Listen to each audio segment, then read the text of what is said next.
pleasure, my dear friend. Thank you for joining us. Great to be with you. The last time you and I spoke, we were observing that the war in Ukraine is effectively lost, and there was sort of some sub rosa acknowledgement of that by elites in D.C. and Washington. I don't know if they acknowledge it publicly yet. But since then, the President of the United States has made a formal demand of the Congress for $68 billion in additional aid to Ukraine, and the Republicans have held it up for a variety of political reasons. Isn't the war in Ukraine over? And what would we gain by sending $68 billion now? Well, another $68 billion means more slaughter of the Ukrainians. They're dying in mass numbers. Typically, it seems around 1,000 a day or so.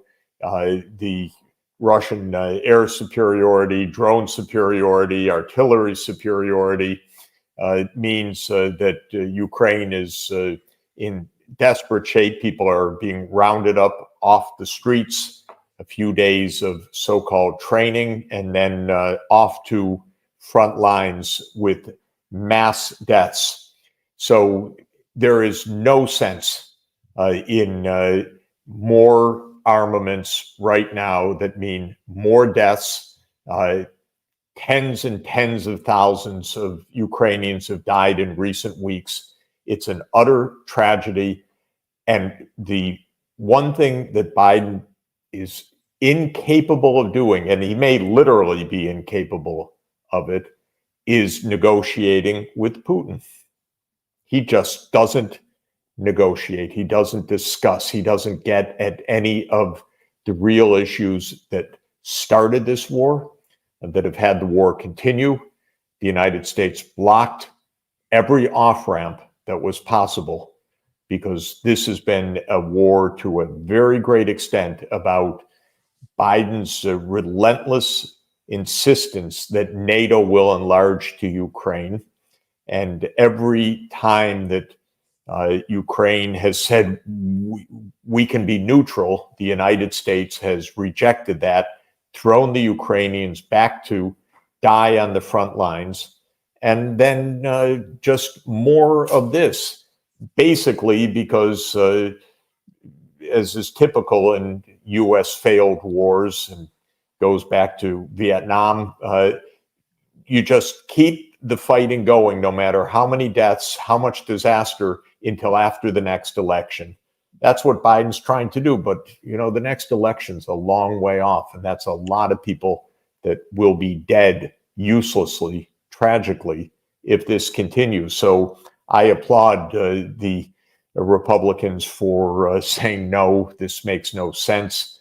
I know part of the response in Congress was, we don't understand what this is for. Part of it was to tie it to border issues.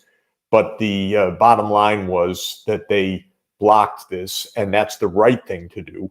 But what Biden needs to do and has refused to do is actually engage in some negotiations with the Russians. And he has not done that for a single day since this special military operation started on February 24th, 2022. And before that, when President Putin put a security agreement draft on the table on December 15th, 2021, Biden said, we don't discuss it.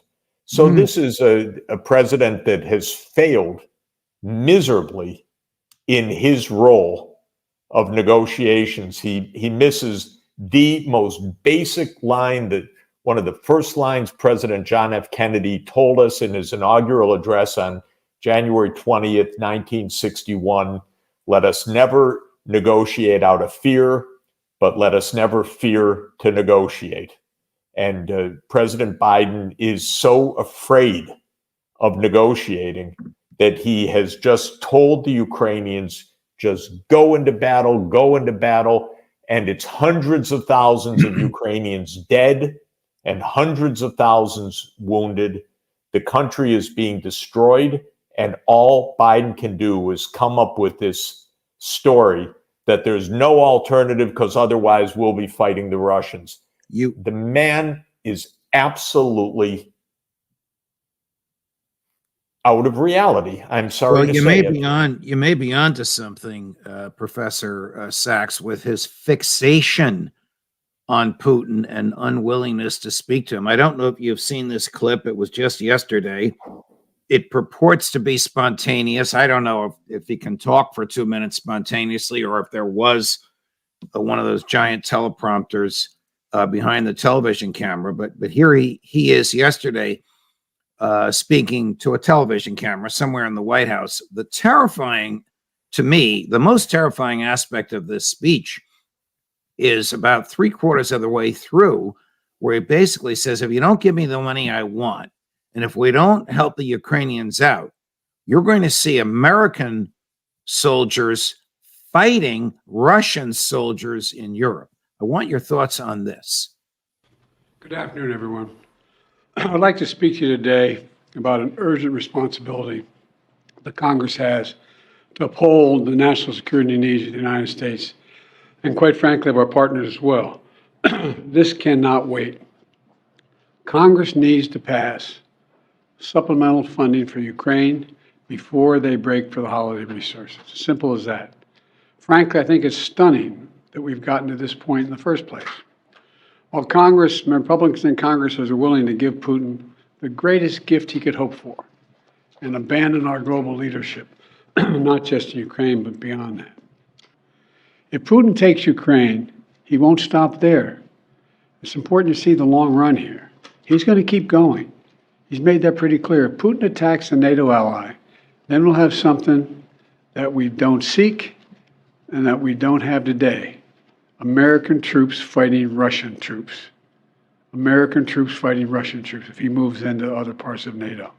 Extreme Republicans are playing chicken with our national security, holding Ukraine's funding hostage to their extreme partisan border policies.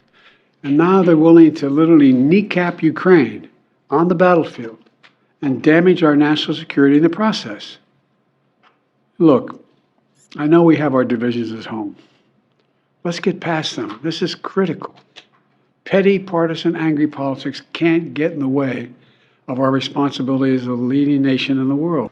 We can't let Putin win. Say it again, we can't let Putin win. It's in our overwhelming national interest and international interest of all our friends. Channeling his inner LBJ on Vietnam. I think you're right, Jeff. I think he is out of touch with reality, but please, your comments on a president of the United States suggesting if I don't get the vote I want, you're going to see American troops fighting Russian troops. I think it's the kind of ridiculous scare tactics that go back for decades. They come up with anything to keep wars going.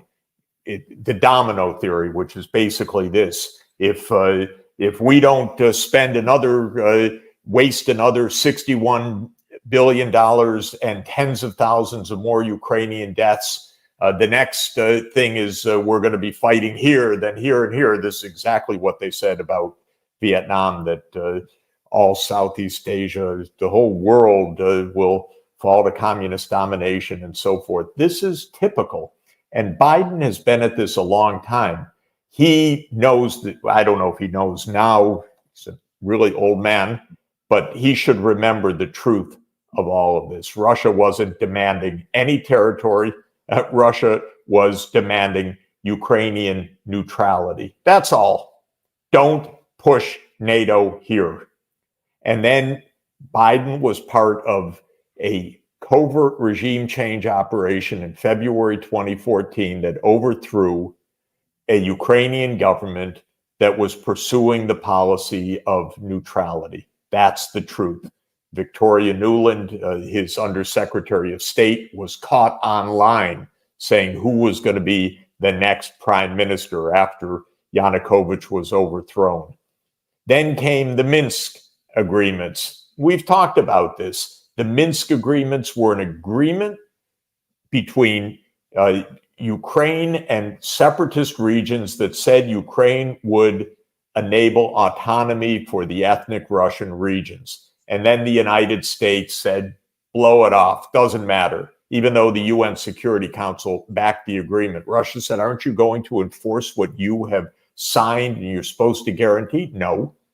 Then in 2021, Putin said, stop NATO enlargement. Stop the threats to come to our border. And I know because I called the White House at the end of 2021 saying, avoid this war. Stop. What President Putin's asking for is actually sensible for us. But no, Biden would not even talk about it with Putin. And then in March and April 2022, Zelensky said, okay, we can have neutrality. And they came just to an agreement until the United States marched in and said, don't sign that. We do not accept you, Ukraine, accepting neutrality. And Biden has put in more than $100 billion. It's not as if we've been sitting there doing nothing. We have armed them. We have given them budget support.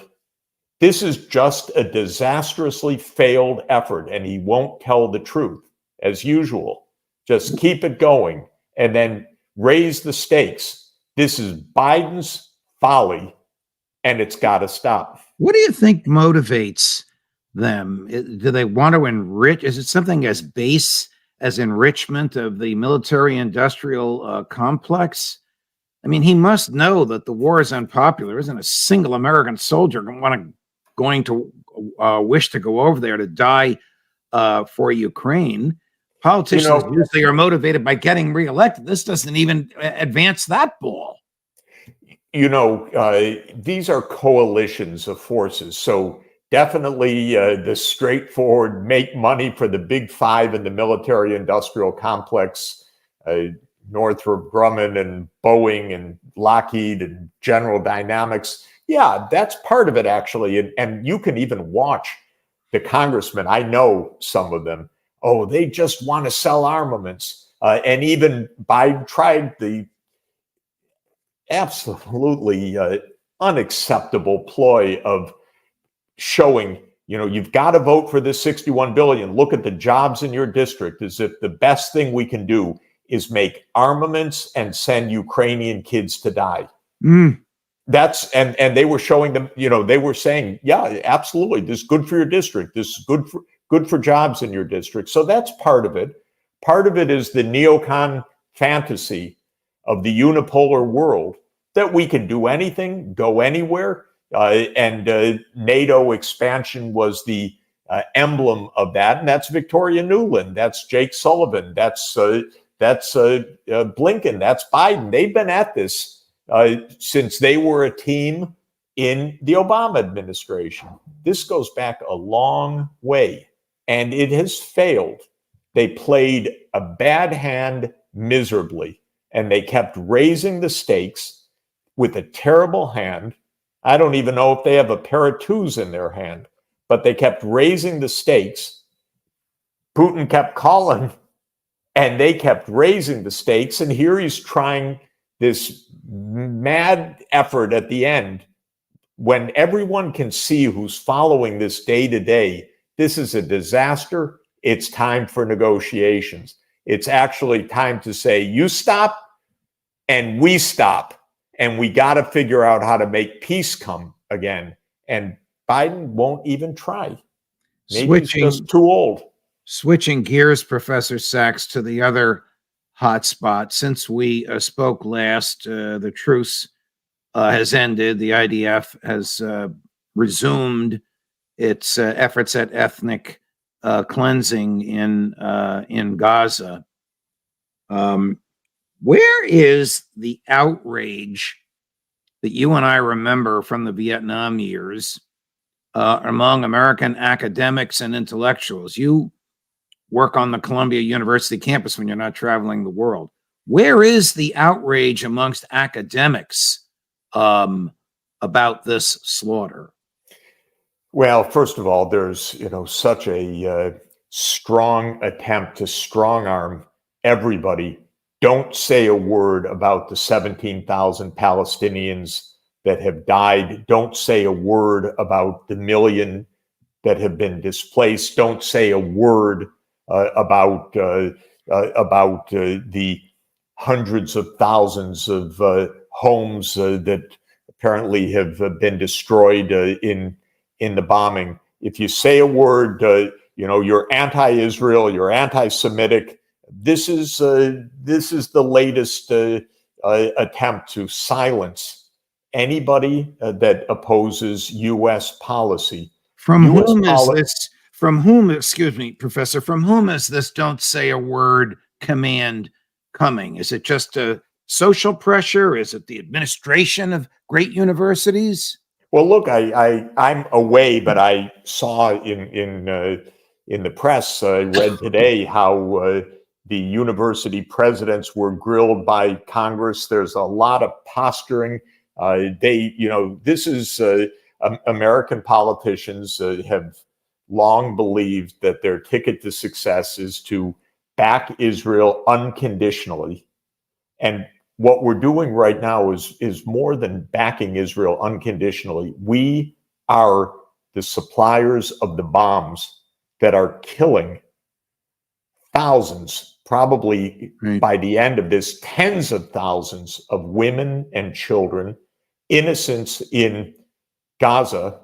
And we actually have the president of Israel, Herzog, saying there are no innocent civilians in Gaza. I've never heard such vulgarity from a head of state, and one that we are giving bombs to carry out those crimes. So, yes, there's a lot of attempt by politicians, by any of Israel's backers who must be pretty desperate because the whole world sees massive war crimes right now. So they're trying to stop people from talking about this reality. The young people know it. The students on the campuses see what's happening. There's a huge generational divide that has opened up because young people are aghast at what Israel is doing. And older people expect young people to be in line and shut up. That's basically what they're told. Is it the public policy? I'm using a typically American phrase here. Is it the public policy of the Netanyahu administration that Palestinian women and children are not civilians? That they somehow, by some absurd, bizarre rationalization, are combatants and therefore are fair game for the military to kill?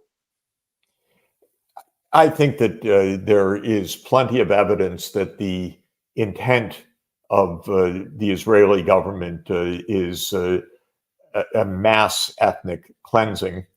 And many legal scholars say that this is tantamount to a genocide.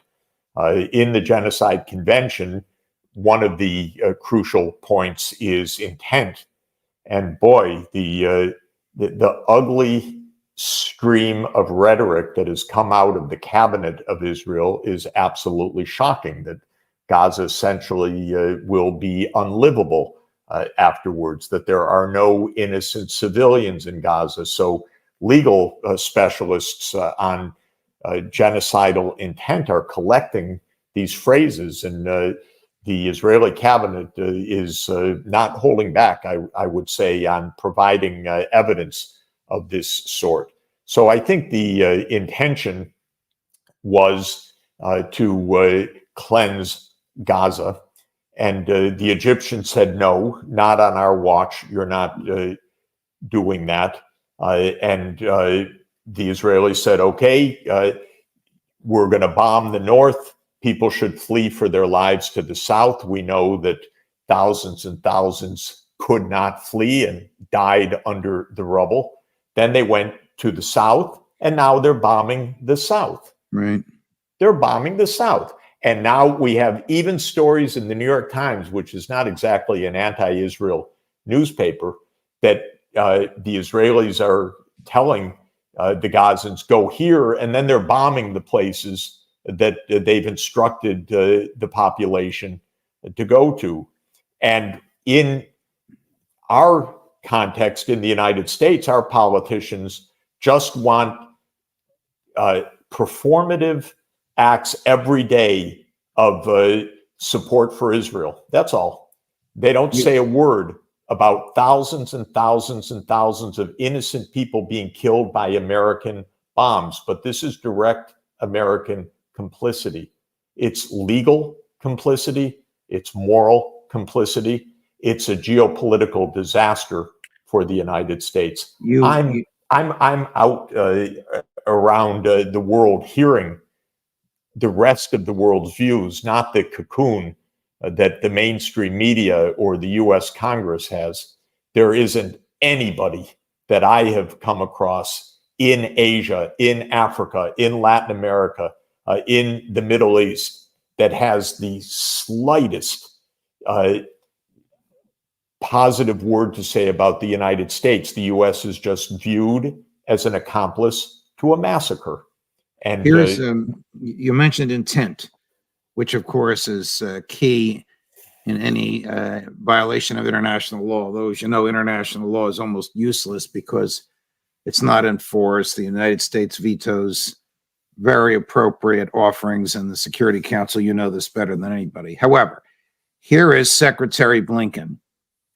Poor guy. Looks like he hasn't slept in a week in this clip, attempting to address, and I think in a misleading way, Jeff, but I want your comments, the issue of the intent of the Israeli forces.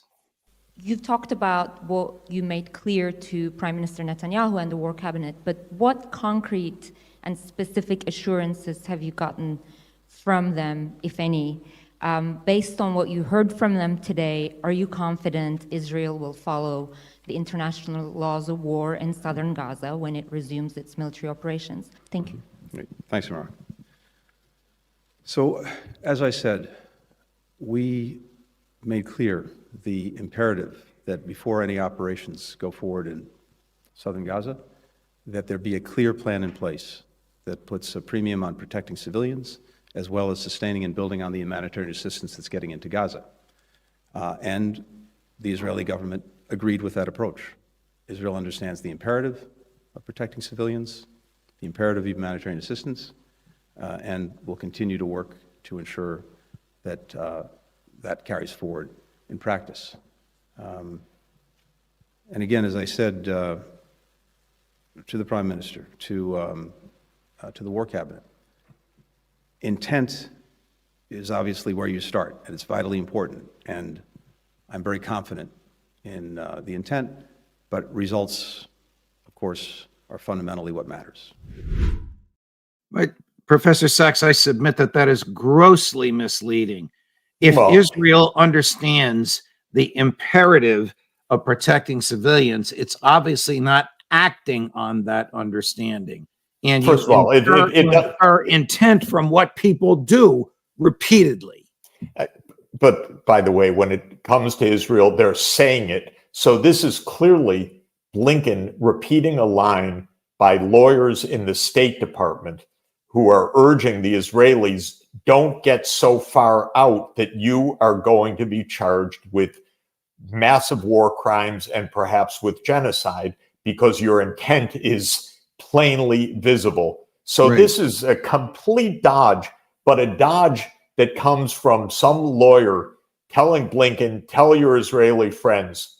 Now, here's the basic fact. It's not the U.S. warning anything. The U.S. is shipping the bombs that Israel is dropping on the buildings. That's all.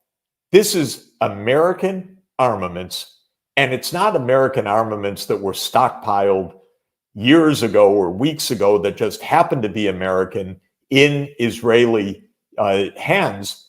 We are shipping the bombs that Israel is dropping in real time. We are a party to the massacre. And that's Netanyahu says, what does he need from the United States? Munitions, munitions, munitions. And he's getting them in real time. So we're part of this. Blinken is not giving him advice. Blinken is giving him bombs. It's straightforward. Right. It's right. not complicated. And what's amazing for me, Judge, it's not so often you watch massacres in real time on television. We're watching an ethnic cleansing in real time using our weapons, our funding. We are an accomplice to a mass killing. That's it. Yes. Nobody in the American government seems to understand that, and nobody's even articulating it, Jeff. No, and what is not discussed at all, because basically they're all liars from morning till night. There are other ways to achieve security. The Arab world has said very clearly that it is interested in Israeli security in a political settlement. They've said that for years. They said that in an Arab Islamic conference just a couple of weeks ago, very clearly. There's a way out of this peacefully.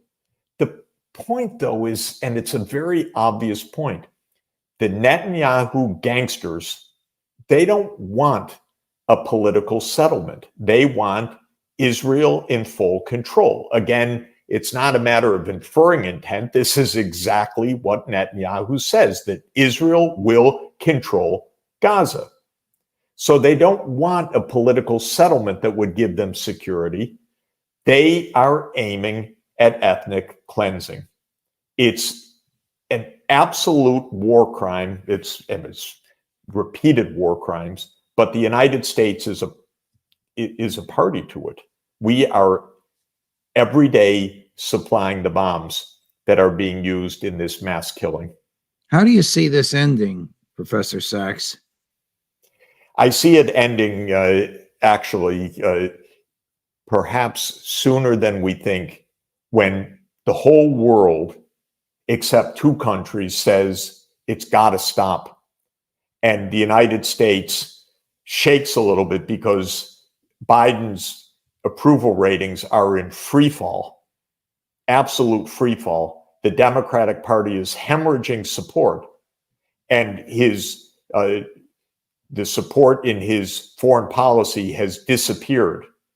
So maybe someone still alive in the White House to real facts knows that this is a complete disaster from every point of view, but also the only one that they really care about, which is the political one.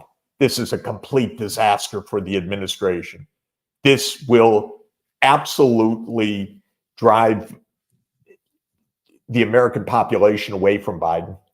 And so my view is that when essentially the whole world in the UN Security Council and UN General Assembly say it's got to stop, the United States is going to have to bend to the will of the entire world.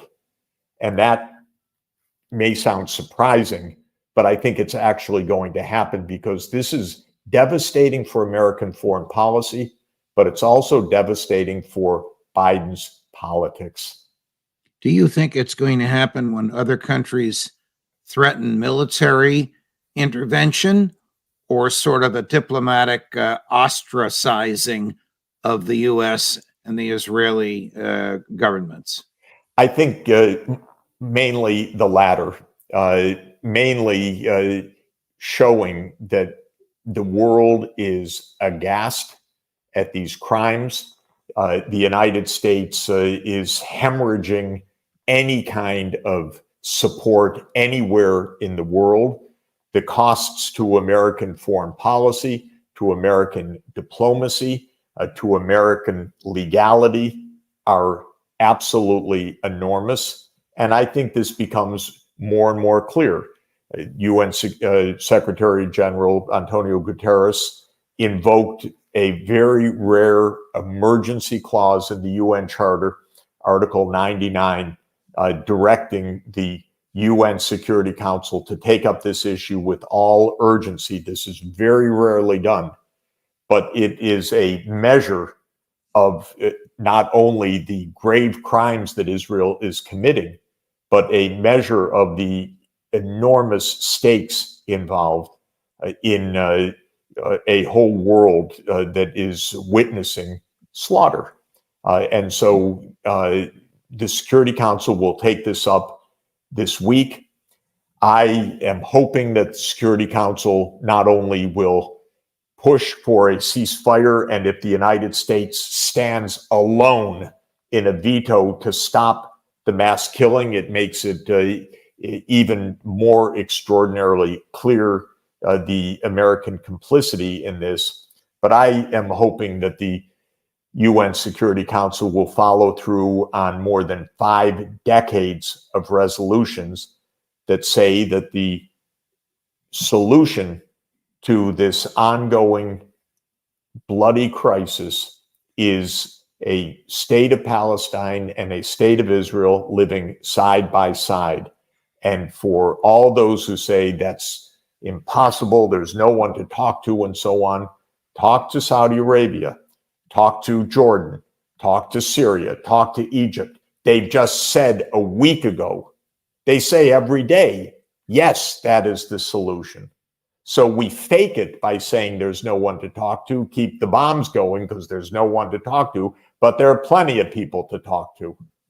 There's a whole world that agrees with that. And if the United States would just get it into its head, whether it's in Ukraine or in Gaza, to have diplomacy rather than just a military approach, we'd actually find out we could get something done in this world. Professor Jeffrey Sachs, at your passionate and articulate best, thank you very much. I know it's very late in the day where you are. Doesn't affect you. Thank you very much for your time and for your passion. We hope you can come back again next week when there'll be more horrible things. Professor, welcome. What I see, Thank you. what I see in what is happening now in Gaza, I see a certain analogy in the way that the media and the governments react to what is happening, as if there's no context, no history before that. And I see the analogy, but the way that the war in Ukraine is being portrayed, namely, what is totally lacking from our information to the public is context and history. It's for Ukraine, and it's for Gaza, the same thing. Do you concur, or do you have a different view on those things? Well, what we're learning is how poorly we act to avoid conflict, because this war now raging in Israel and Palestine and the war in Ukraine were both completely avoidable through diplomacy. We don't seem to do diplomacy anymore. We turn our eyes away from terrible problems. When they explode in terrible ways, then we say, oh, now we need a military solution to them. This doesn't work. And clearly, the leaders in the United States understood nothing of Ukraine and understood nothing of the Israel-Palestine issue. Indeed, our national security advisor, Jake Sullivan, said and wrote just a week before the October 7th massacre and now the war in Gaza that the Middle East is quieter than it's been in 20 years. This shows clearly a complete lack of understanding. So the problem is our governments do not understand what's going on the ground, either in Ukraine or in Israel and Palestine, nor I would say in most other parts of the world, because I'm traveling to these places all the time. I see what's on the ground. I know that especially the United States government is blind to ground realities. And unfortunately, for some weird reason, Europe became NATO, which means US policy, rather than Europe, as I used to know it, which was a European sensibility. So we are very confused, but basically the United States is confused and Europe is confused by following a confused United States.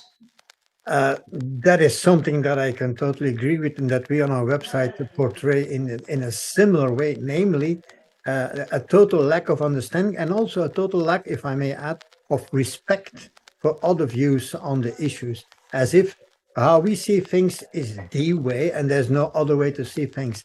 But is it just this cultural, political EU, because you mentioned the EU as well, or is there more to it? For example, there are also people that say, well, actually they knew this was going to happen and they said, okay, that's good, we want those walls. That's a very, very, very sharp view. I differ on those things, but there are elements within policy making that make you think, well, actually, they could have, if they wanted, avoided this, but there are some elements that just do not want this to be solved in a peaceful manner. Would you agree? Well, I would say I know the American leaders, they're not very clever. That's all. This is not some dark conspiracy. They don't understand. They don't know what they're doing. And the reason, by the way, is an extreme arrogance. They don't try to understand. They think power defines reality. In fact, we had people who said, what is reality? It's the way we define reality. That was in the Bush administration. But this is the same behavior of this crowd. It's basically one kind of neocon ideology which has prevailed in Washington for years. What's the essence of it? The essence of it is we are the strongest superpower in the history of the world. Biden just repeated it again. He's a tired old man who doesn't understand what's going on in the world, and he's surrounded apparently by, I just find them devoid of knowledge. So no, it's not a conspiracy. It's just stupidity often, because there were many opportunities to learn more, and they don't even try to learn. They don't try to see it from the perspective of the other side. That's the biggest problem. And that's the problem of our media also. They don't ask any questions. They just know the other side's evil, so we don't even have to listen to what the other side says. And this is an incredibly naive position. Of course, the media are basically just repeating the narratives coming out of the governments. Europe is basically repeating the narratives coming out of Washington, and Washington is like a giant without a head. They don't think anymore. They don't look. They just say, we're so powerful, we can do what we want. And it's failing everywhere. That's the problem. It's unraveling. And it's sad for your city, by the way, a wonderful city. The biggest mistake Europe made, in my opinion, if I may say so, was to put NATO headquarters and European Union headquarters in the same place. These are two completely different things. Well, and they should be completely different things. Well, I'm already I was quite young, but I remember why NATO headquarters moved from Paris, where they were originally, to Brussels.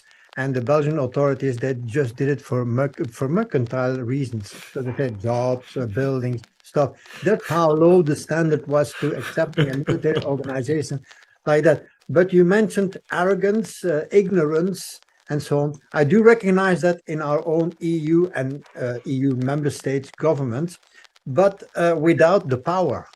I simply do not understand, if you look at European history, how they have become so willingly dependent on whatever Washington, D.C. says. I just don't get it, because it goes against their economic interests. And at the end of the day, it's all about economics, right?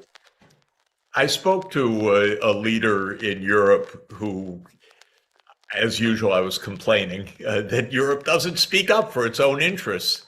He said, Jeff, they treat us like children in Washington.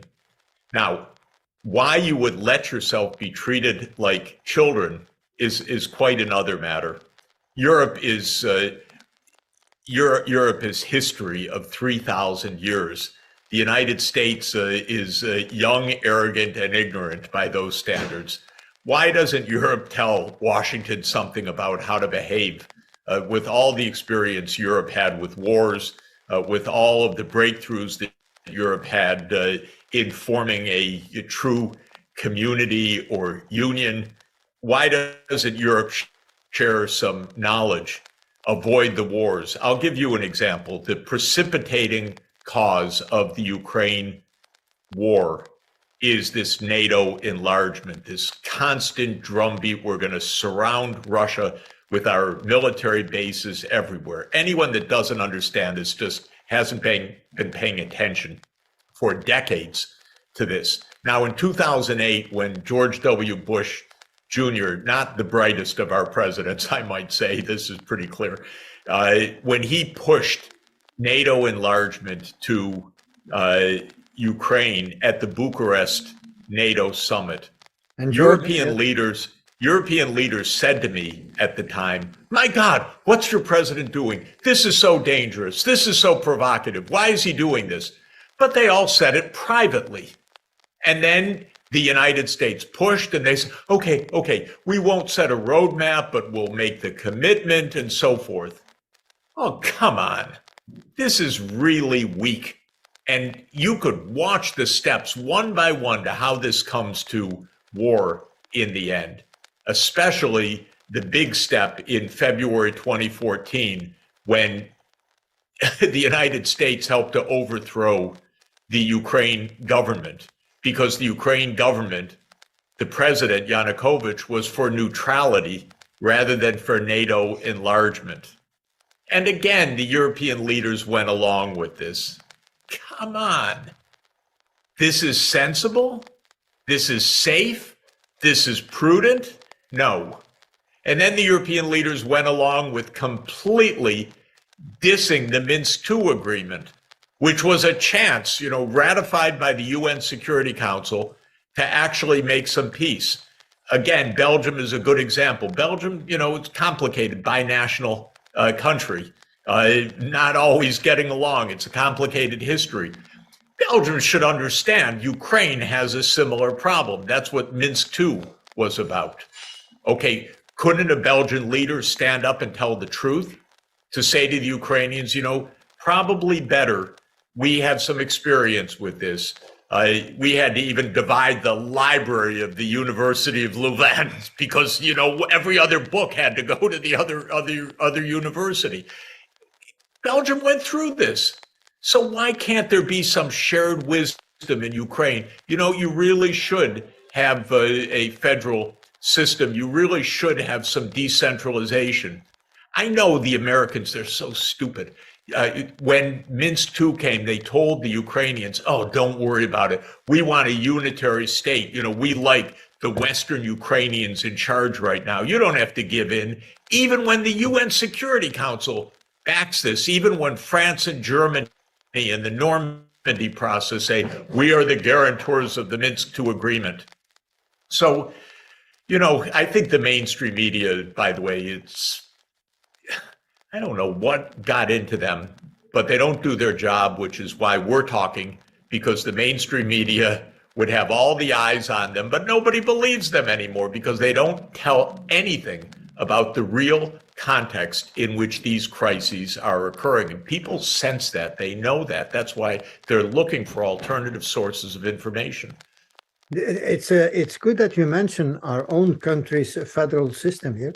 I can tell you, it's complex, it's complicated, if I say, and even the average Belgian doesn't understand it, but hey, it works. It's better than war, isn't it? Yeah, and we go about our business every day here in Brussels. We don't fight each other. On the contrary, we have a lot of discussions and we say, "Oh, no, this, and you, the French thing, this and that." And afterwards we go have a beer together. I'm simplifying here. It's more complicated, but you are raising a point there, namely that this model could very well be something for Ukraine, and who knows, maybe for Israel-Palestine. It's more complicated. Exactly. And by the way, this was negotiated in Ukraine, actually negotiated, signed, sealed, and backed by the UN Security Council. and then completely ignored. And I know why in the United States, because big campaign contributors said, oh, we don't want a federal system in Ukraine. And so the politicians jump right into line also because they're ignorant and arrogant, because they say it doesn't really matter.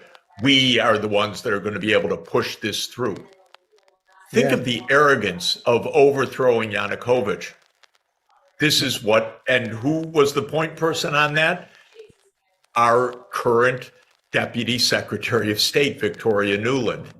You know, the famous one who's caught on the phone. Fuck the Europeans, if you'll excuse my language, but that's her language.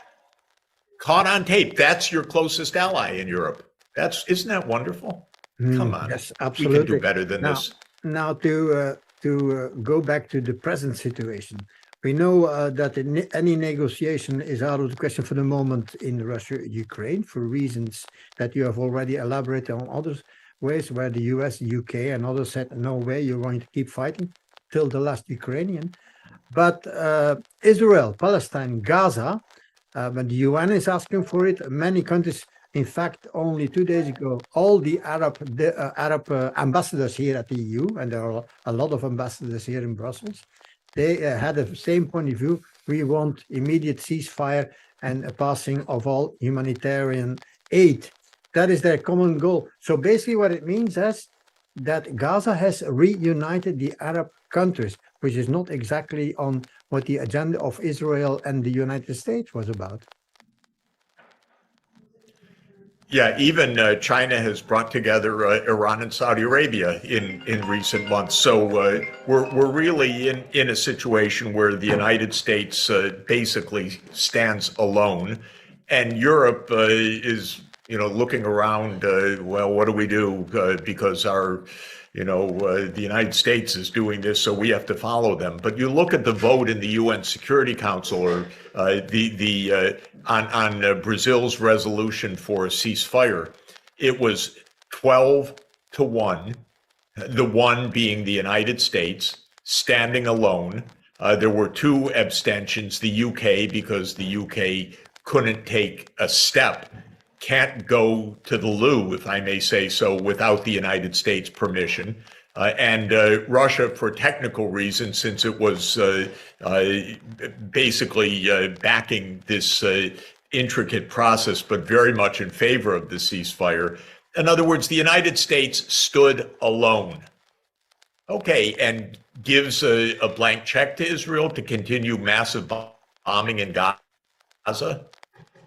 Boy, the whole world is absolutely unhappy about this. And since we know that there is going to be no peace in this region by military might, there's only going to be peace by a political settlement.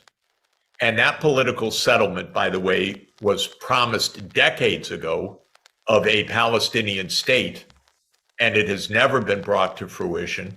Well, this is, again, arrogance. This is Jake Sullivan's arrogance. The Middle East is quieter than ever before because the United States, because it doesn't listen, doesn't learn, doesn't look, said, well, everything's fine, everything's quiet. We'll negotiate for Israel to have relations with the Arab states, as it was trying to do with Saudi Arabia, and ignore the Palestine problem because, the hardliners in Israel don't want it. And so that was the U.S. arrogance, which is we don't have to look to a political settlement. And now the U.S. absolutely is lost because the whole world is screaming, ceasefire, stop the murders in front of our eyes of thousands or perhaps tens of thousands of people in Gaza under bombs of civilian populations. And we can't figure out that that is absolutely something that should not happen. That's where we are right now. Well, there is then what we do, for example, with our website here on the level of our little country, is try to inform public opinion on the other, well, I say other or whatever you call it, a version of things, analysis of things. Because there was a big rally here in Brussels, 40,000 people for a ceasefire, etc. But what I do find by other people, and I ask, are you coming? Am I coming? Lots of people just say, Well, I don't really understand what's going on there. I mean, after decades of this conflict going on, most people still do not know what it is really about. They have some vague idea about two opponents. That's about it. But would you say that the situation with public opinion in the US is similar, where most people just avoid the issue because they don't really know what this is about?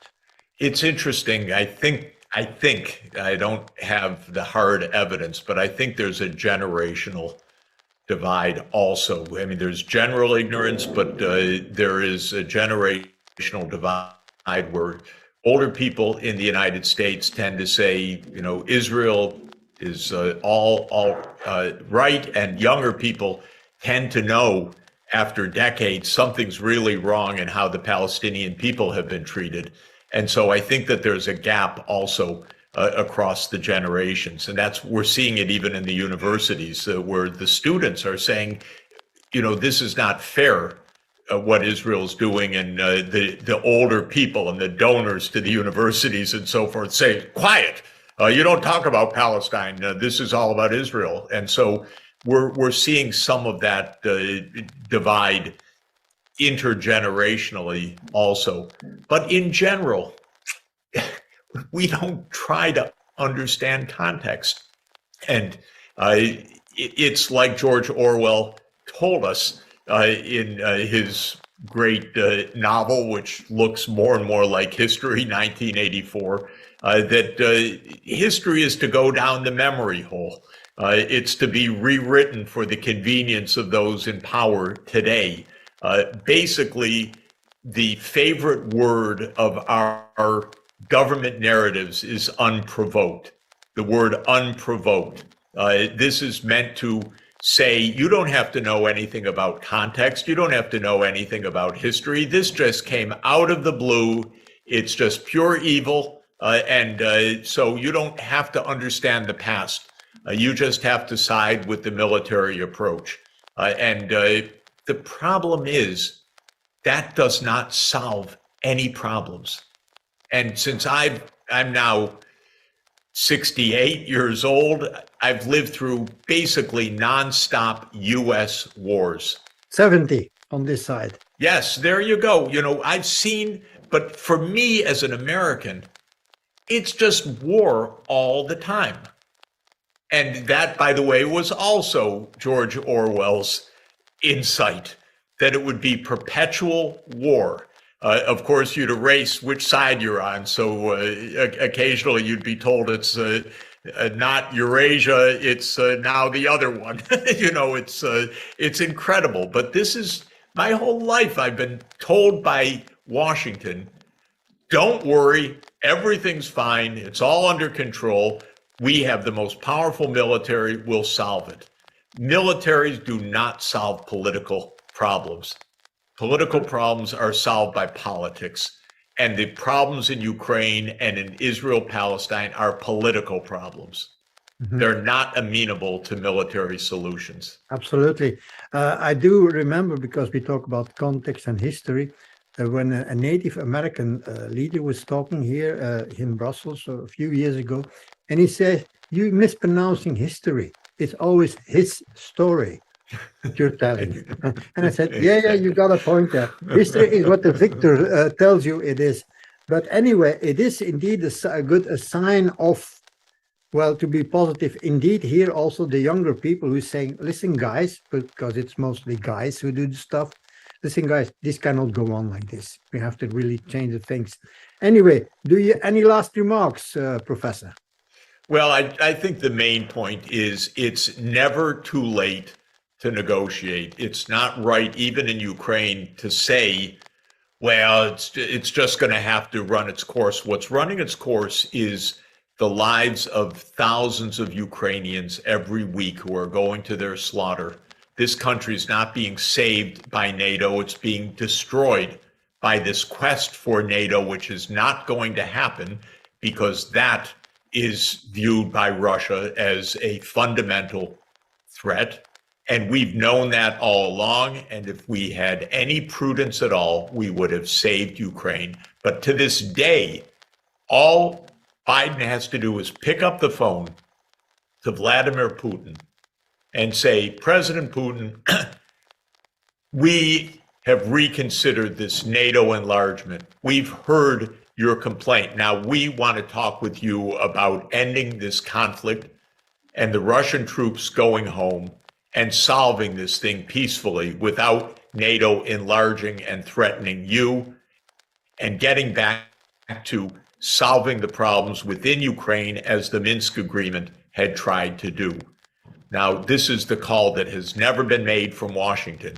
I don't know if they know how to pick up the phone anymore. I keep offering them my Zoom link. They can use my mobile. They can make the call, but they have not even tried in recent years. And this is what we need. And diplomacy can work in Israel and Palestine. It can work in Ukraine. It can work in general to stop wars. And that's the approach we should take.